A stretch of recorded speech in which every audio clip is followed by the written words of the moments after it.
afternoon, everybody. My name is Nelli Bejanyan. I am the program leader at Moffitt Cancer Center for Blood and Marrow Transplant.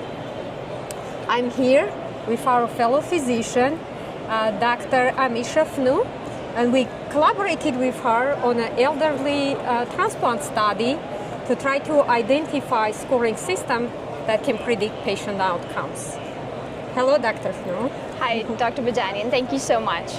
So my first question is, what's the objective of this study? So, allo stem cell transplant is the only curative option for AML and MDS, and the median age of diagnosis for both diseases is approximately 70 years. We all know that older age is a known risk factor for non-relapse mortality, but with the advent of reduced intensity conditioning, it's a more accessible option for this patient group. The HCTCI score was developed back in 2000s and on a very heterogeneous patient population. Now the practice patterns have changed, so we decided to do this study to assess additional predictor risk factors for non-relapse mortality and overall survival in elderly patients more than equal to 60 years of age here at Moffitt.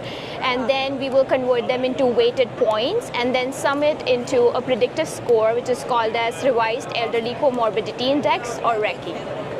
Okay, can you tell us what type of risk factors you identified in this particular study that were associated with transplant-related mortality in these elderly patients? We found 941 patients were treated with allo stem cell transplant in Moffitt Cancer Center. On multivariable analysis, if you look here, we found that age more than equal to 70 years was not associated with non-relapse mortality at 2 years, but HCTCI more than equal to 3, EGFR less than 60, albumin less than equal to 3.5, and CMV recipient seropositivity was associated with worse non-relapse mortality at 2 years. So how about the composite scoring system? Can you tell us more about that and tell us the details and how that prognosticated patients? So based on all these predictive factors for non-relapse mortality, we made this composite score, RECI. If you look here, each of these variables carry 1 point. So RECI can range from 0 to 4. If you look at the curves here, it separates RECI scores 0, 1, and 2 plus very nicely.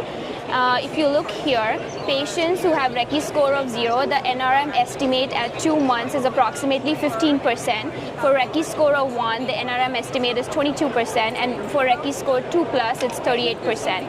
It's also very prognosticating for overall survival. The overall survival estimate for RECI score of 0 is 66%, RECI score 1 is 58%, and RECI score 2 plus is 44%. So we perform a large number of transplants for patients who are 70 and older at Moffitt Cancer Center. Can you tell us if you found any differences between patients aged 60 to 70 and 70 and older? We had good number of patients in both the groups. We had approximately 672 patients between 60 to 70 years and 289 patients more than equal to 70 years. But we were not able to find any difference in survival of NRM or overall survival in both of these groups. How these findings can help us in practice? So, while transplant can be considered for patients who are elderly, we think we should definitely evaluate all the predictor markers for NRM and overall survival very carefully at transplant consult. If we are able to validate our score in a larger independent population, it can be a newer predictor score that we can utilize at transplant consult for such patients.